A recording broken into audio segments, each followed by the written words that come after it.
This is Man of Metropolis with Seth Travis. Today's guest is Gregory Diaz IV. I'm Seth Travis. I'm a creative director here in New York City and also founder of Man of Metropolis and Metropolis Report. Hey guys, welcome to Man of Metropolis. I'm Seth Travis. Today we're here with Gregory Diaz IV, star of the new film In the Heights that comes out this June. It's an adaptation of a Tony Award-winning Broadway musical by Lin-Manuel Miranda, which I saw 4 times in the city when it was playing. And I've seen the film and it's incredible. There's sort of so many things that I want to talk about with you, Gregory, today. But first off, I just want to say thanks so much for joining us today. Yeah, thank you so much for having me. If you don't mind asking, where are you based at right now? I'm currently in Jersey. Okay, I'm cool. in Newark. Very nice. So, before we kind of get into In the Heights, I think it premieres June 11th. I wanted to kind of go back to kind of the start for you as an actor. Do you remember like that first spark or that moment, whether you were at the theater or watching a movie or a TV show where you're like, I want to do this? Do you remember that moment? When was that? Yeah, I remember actually very clearly. I come from a pretty major musical theater background. Um, so that first moment for me, I think I was maybe around 10 years old. Not a huge fan of musical theater, but my dad took me to go see Matilda on Broadway. Um, and immediately just seeing kids, my age on stage acting and singing and dancing, it was just this immediate feeling of like wanting to do that and wanting to be on that stage. And that was kind of really the first, I would say, goal I set for myself in my career, which was to be a part of Matilda. And I think I auditioned probably 2 to 3 times until I finally got in the gig. Yeah, that's incredible. Yeah, I mean, speaking of, so kind of your foundation is in live theater versus being kind of safe and protected on sets, right? Where you could take 11 takes or 20 takes if you had to get that scene right. Talk to us a little bit about that training, if you will. It's sort of trial by fire, right? You're like out on the stage, obviously going through auditions, you're going through rehearsals, but what is it like to kind of learn and train live in the theater? There are the major differences between the two, but they both have a lot of similarities with one another. But coming from that musical theater background, I think has helped me in my venture to kind of move forward with TV and film. I mean, the first thing I could think of is just like the fact that on Broadway, it's like, you have this one shot to do it, but you are doing the show, 8 days a week. I mean, 8 times a week.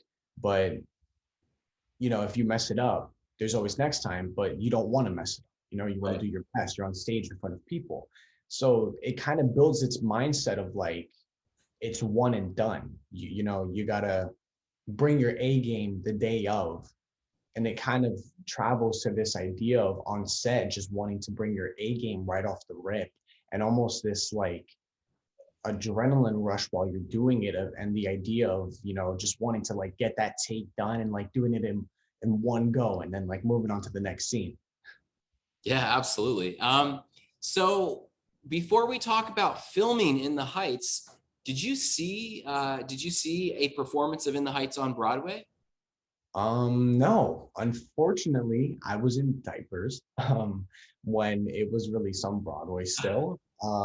Yeah, I was born in 2005 and I think it was on Broadway, opened in like 2008. So I didn't get the opportunity to. But really my first introduction to In the Heights was through all the hype for Hamilton and listening to the cast album for In the Heights, and then just kind of doing the research and falling in love with the story. And then from there, it was just like this deep love I had for it. Yeah. So speaking of, you play this character, Sonny, who, I think there's obviously a lot of humor about your character, but you also have some pretty dynamic ensemble performances. You're in a movie that is a musical. You're working with actors like Lin-Manuel Miranda and Jimmy Smits, and Mark Anthony plays your dad. You know, how did you walk on set and like stay cool, keep cool? I'm working with all these guys. Yeah, I mean, that question kind of goes all the way back, I would say, to my chemistry test slash like director session I had. That was my first time walking into a room, and pretty much all the producers were in there. Exec producer, John, the director, Lynn, Kiara, the writer, and then I had a chemistry test with Anthony Ramos.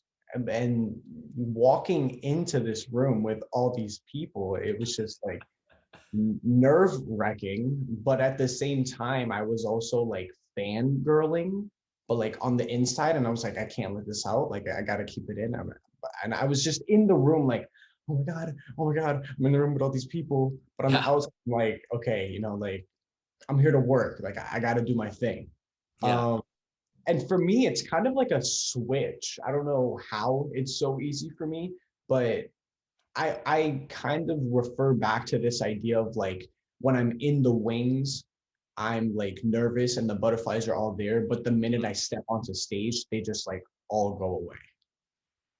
And that kind of relates back to like, you know, going into filming, because like you said, I'm walking into this film with all these amazing people like Jimmy Smits and Olga, and having someone like Mark Anthony play my father. I remember the day that Mark Anthony was on set, I actually wasn't even filming that day, but I just told him, I was like, you know, like I'm gonna show up today. And they were like, yeah, we get it. But yeah, it was just that same feeling of like being nervous on the inside, but on the outside, like, you know, trying to keep my cool and like keep it composed. You know, I don't want to spoil all the scenes that you're in and, you know, talk to at the granular level, but, you know, I could sort of talk to you about all the stuff that I loved about it. The swimming pool scene to me with you is my favorite. But I wanted to ask you about, you know, working with Anthony Ramos, because I think you guys have the most screen time together. And I know you said a moment ago that you had kind of like that chemistry test. So you're on set, you're filming with Anthony. Talk to me a little bit about not just the chemistry that we see on screen in the film, but tell me a little bit about maybe the relationship actor to actor that you guys were able to build on set. It really did stem off from that chemistry testing. Honestly, as soon as I walked in the room and really got to meet Anthony like one-on-one, it was just this immediate connection between the two of us. And I would describe it as like a big brother kind of thing. Like that's kind of who he is to me. And that really just kind of traveled through the rehearsal process that we all had together, and then all the way up to, you know, finally getting to filming and really just being able to be on set together and do our thing. And just again, that big brother aspect of, you know, being able to go to him for something that I needed, or just like, you know, listening to advice he might have had and still carrying that with me, you know, in my life now, but also in my career. What advice did he give you? You know, it was never really like these like, you know, big like quotes or things like that. It was more so just like almost, Live, laugh, love. Did you hang that yeah, on the wall? that kind of thing. Just Yeah. Anthony's the real, you know, in the moment kind of guy. He's super energetic, and it was just stuff like that. And Yeah. we come from two very close neighborhoods to one another. So just, you know, having conversations about like our upbringing and stuff like that. Those are just like things that I could pull from, but also just have with me and remember. You got to send him some photos from the photo shoot to promote this movie, because you're giving him a little run for his money in his Calvin Klein ad. Thank you. Thank you. Talk to me about why you wanted to play Sonny. What does Sonny mean to you personally and as an actor? being such a huge fan of In the Heights, prior to the film, finding out that there was going to be a film, it was just this immediate like feeling of wanting to be involved Hmm. and trying to get my foot in that door. And even if I, didn't get the role, just being excited that the film was happening and wanting to go see it. But finding out about Sonny, and at first there were aspects of him that weren't really that known. So it was more so just trying to make it my own version Hmm. of who he is and kind of giving it my own aspect of the character compared to the Broadway iteration. But once we found out some other things about him, it kind of added this new feeling of not wanting to make that everything that Sonny is. It's something that's a part of his life and that affects him, because at the end of the day, Sonny just really wants to grow up and do big things and go to college like Nina, and just give back to the people that helped pave the way for him. But because of certain things in his life, there are regulations on what he can and can't do. And again, I didn't really want to make that aspect of him something that was too major and something that brought him down. But for the character and myself as an actor, wanting that to be something to uplift and help really portray the messages in a positive way. Absolutely. And it's been interesting for me. We started this video series in March, and I think we're kind of getting our rhythm. And so we've had a chance to talk to a lot more actors over the last month, and, actors, diverse actors of color that come from different backgrounds and cultures. And, I'm pretty, straight up and straightforward. It's like, I'm this white guy born in Pennsylvania. My parents were educators. I've lived in 16 states. So to some degree, I feel like I've been exposed to a lot. Grew up very religious, but where I'm going with this is, I watched this film with my husband, I think last Thursday or Friday night, and I kept turning to him. We live in New York City. I kept turning to him and I kept saying over and over to him, I actually have chills right now talking to you about this, and saying like how important this film is for Hispanic culture and Hispanic people, not just in the United States, but abroad, because it just, especially like the musical performances, in terms of the ensemble performances, just felt like such a celebration of culture and life for, Puerto Ricans and Cubans, et cetera. Talk to me a little bit about, I guess, what that feels like for you to be able to represent, your culture and represent, a people that you don't see. There's not a lot of movies like In the Heights that are, I mean, the entire cast, and we're talking hundreds and hundreds of dancers and singers, are from Hispanic backgrounds. So talk to me a little bit about how important that is to you and how proud you are, to know that, this is coming out next month. Yeah, it wasn't even the cast. It was even the crew, the people behind the camera.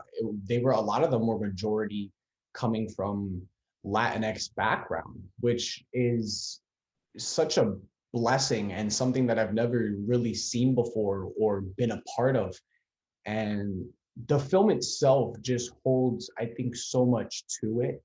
And it wasn't really until I think I had wrapped that I had finally and clearly understood that, and understood the messages that the film was portraying with it, these ideas of community and unity, which are such huge things, especially with the pandemic, but also the ideas of home and how universal the themes truly are. We're specifically talking about Washington Heights, which is in New York City, but home is anywhere. Home could be in a whole other state, or home could be all the way across the globe. And just being able to be a part of such an amazing film and having such an amazing character to play that is both, influential, but also kind of this comedic relief in the film. There's so many different aspects to Sonny that I think people can relate to, and not only Sonny, but so many different aspects of the film itself, and so many different characters and storylines that people can relate to.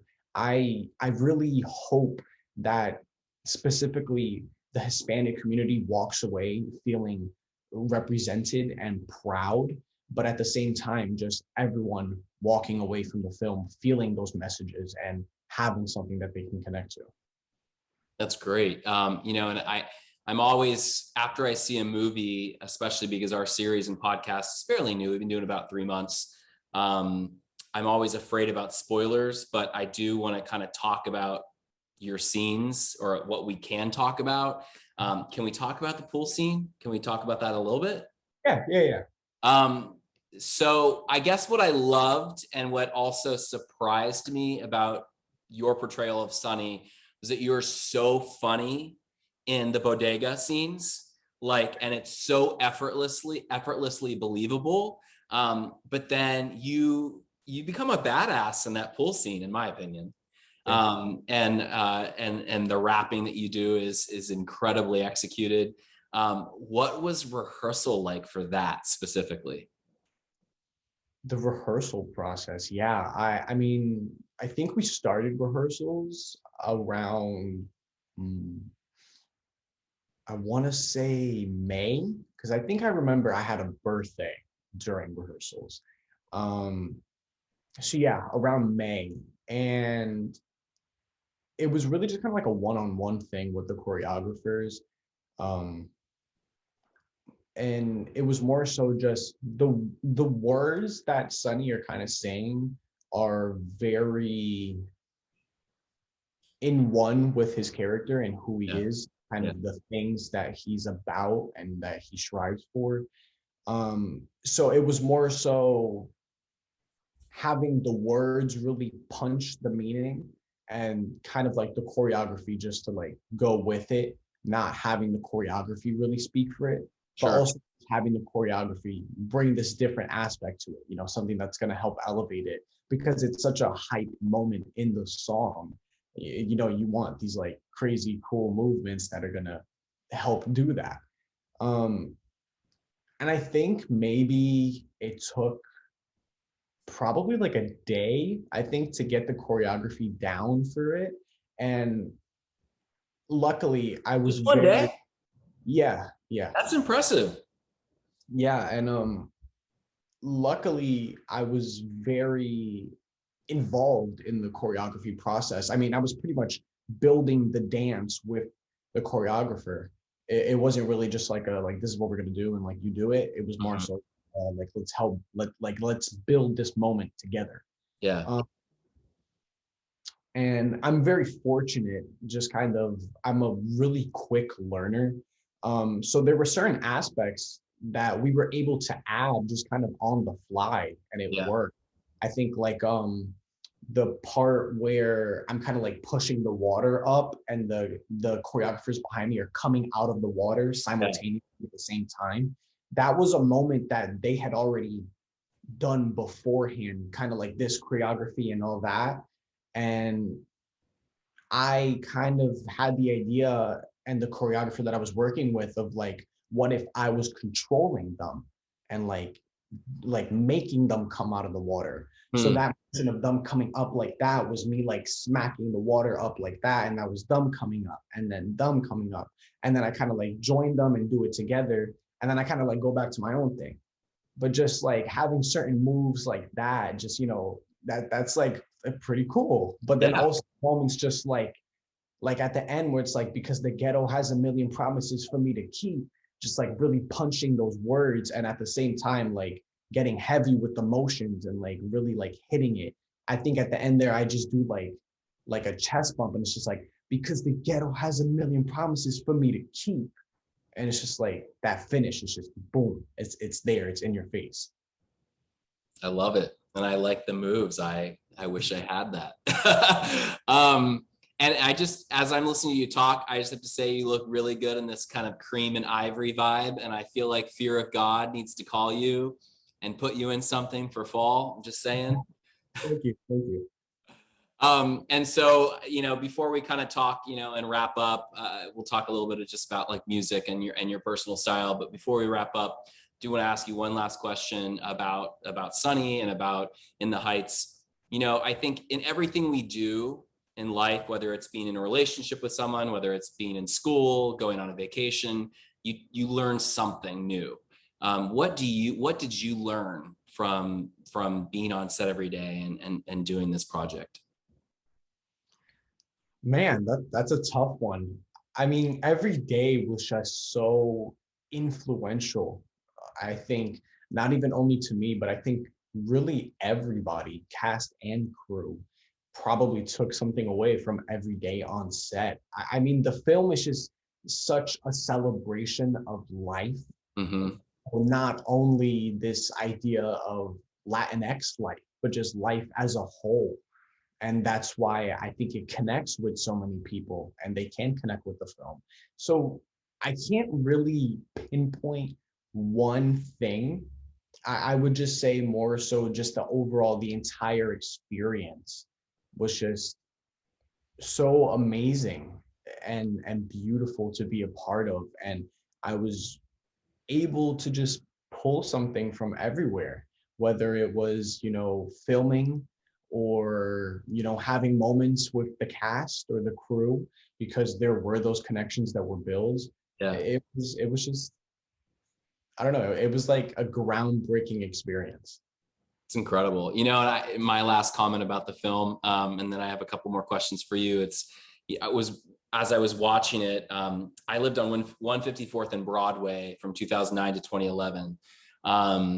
And as I was watching it, and of course, with the pandemic in New York in the last 15 months has just been a very different, very tough time in the city. And, from performance to scene to scene, like I just kept turning to my husband. I'm like, oh, I love New York. This is so beautiful. Like watching people be happy in the city and not wear masks and dancing and singing and like the Piragua stand. And like, I was just like, oh my God, this is like, and it comes out June 11th and like the world just feels like more hopeful and everyone in New York's getting vaccinated. So, obviously it's a celebration of Latinx culture and a celebration of Broadway being interpreted into film and all of that. But I feel like it's also transcending that, and at least for me it meant even just also celebration of New York and hopefully of like better days ahead. So Yeah, congratulations on In the Heights. yeah, thank you very much. The film itself, I think the time that it's coming out, it works. It really works for the film, not only because I think it's going to be like such a huge summer blockbuster, but also just the idea of like we're kind of fighting back now. You Yeah. know, we're fighting back against the pandemic and things are coming back like Broadway in September and being able to go to the theaters to see a film and just this idea of again, things of like that idea of unity, like we're coming together again and kind of rebuilding what kind of went away in the past couple months. And this idea of just, we're fighting back, we're coming back, we're here now. 100%. So do you have your phone on you? I do. Okay. Yes. So this is sort of like a rapid fire question, putting you on the spot. Do you listen to Apple iTunes, Spotify, or like what's your music app? I use Spotify and Apple Music. So what song is on your Spotify right now? Right now, I was listening to the new J. Cole album, The Off Season. Love it. I have My Life featuring 21 Savage. Nice, nice. And speaking of movies and things opening up, and you've got a big movie coming out, outside of In the Heights, what are you looking forward to seeing in the theater this summer? Man, what am I looking forward to seeing? And I saw you're a Wonder Woman fan. I saw that post on Instagram. I know that came out at Christmas, but I know we're living in the streaming world too. So if there's maybe a series even online that you're watching or excited about watching. I'm honestly, I haven't been that like in tune with movies lately, but I've been like really huge with like Disney Plus shows because I'm a Yeah. huge I'm a huge like superhero nerd or just kind of like pop culture nerd in general. So just like certain things I watched WandaVision and I watched Falcon and the Winter Soldier, and now I'm kind of like Nice. hyping up for the Loki show. Stuff like that. And also just like I really kind of got into music over the pandemic. So I'm kind of looking forward to certain artists and their releases. I was looking forward to the J. Cole album that's finally here. I'm kind of looking forward to like a Kanye album, a Kendrick album. I'm a big Tyler the Creator fan, so Okay. stuff like that. That's awesome. Did you see the Snyder Cut? I did. What I did you did. think? It came out PT time, which was 12 for them, but 3 in the morning for me. Okay. And I stayed up. I stayed up till 3 in the morning and I watched the entire thing. So I didn't go to sleep till like 7 a.m. Till the because sun came up. I couldn't stop watching it. I just it was really good. I wish that is what came out into theaters, because if it did, I think people wouldn't treat the film the way that they did before. I mean, I liked the original Justice League, but after seeing the Snyder Cut, it was just like, oh, like this is so much better. And just there was so many things, and like I don't know, just again, being such a superhero nerd, just Yeah. being able to have more footage and more stuff to feed off of and watch, it was nice. I mean, again, I didn't go to sleep till 7 in the morning. So Yeah, I mean, if I were Zack Snyder and I heard that, I'd be pretty proud to hear you stayed up through the night watching it. And sticking with superhero content, um, have you thought or, fantasized about playing a superhero? And there's no rules. You can be Captain America, you can be Superman, you can be Batman, you can be Flash. Like if director or whoever called you today and said you're cast, who would you love to get a call about? um well, yeah, one for sure. I have definitely fantasized about a superhero. I'm such a huge MCU, which is that Marvel Cinematic Yeah, Universe fan, just overall because everything manages to connect with one another all the way from the very, very first film. And it's connecting all the way now with the yeah. shows that are coming out. And it's just like, how did they piece this all together so beautifully? But I guess if it was a specific character, I would I would have to say Nova, which is this like he comes from space and he just kind of like chills on Earth, and he does his thing, like that superhero thing, but he's Puerto Rican. Um Ah, so I'm Puerto Rican, so it's kind of yeah. that it works out. So Marvel. Listen, and that one is actually possible because nobody's done it Yeah, yet. nobody's done it yet. So I'm Yeah, so they need to check you out in the heights. They need to see how funny you are, how you can dance, how you can sing, how you can rap. You're young, so you could play Nova for like 30 years. Like, yeah, I think it's a done deal. We should call Kevin Feige after the Zoom. I think we should do it. Cool. Well, listen, Gregory Diaz, this is an awesome time getting to know you a little bit better and hearing more about In the Heights and everything else that you're up to. Thank you so much for spending time with Man of Metropolis today. Yeah, thank you so much, Seth. I'm Seth Travis. I'm a creative director here in New York City and also founder of Man of Metropolis and Metropolis Report. I want to thank today's guest, Gregory Diaz IV, star of the new film on HBO Max and in theaters on June 11th, In the Heights.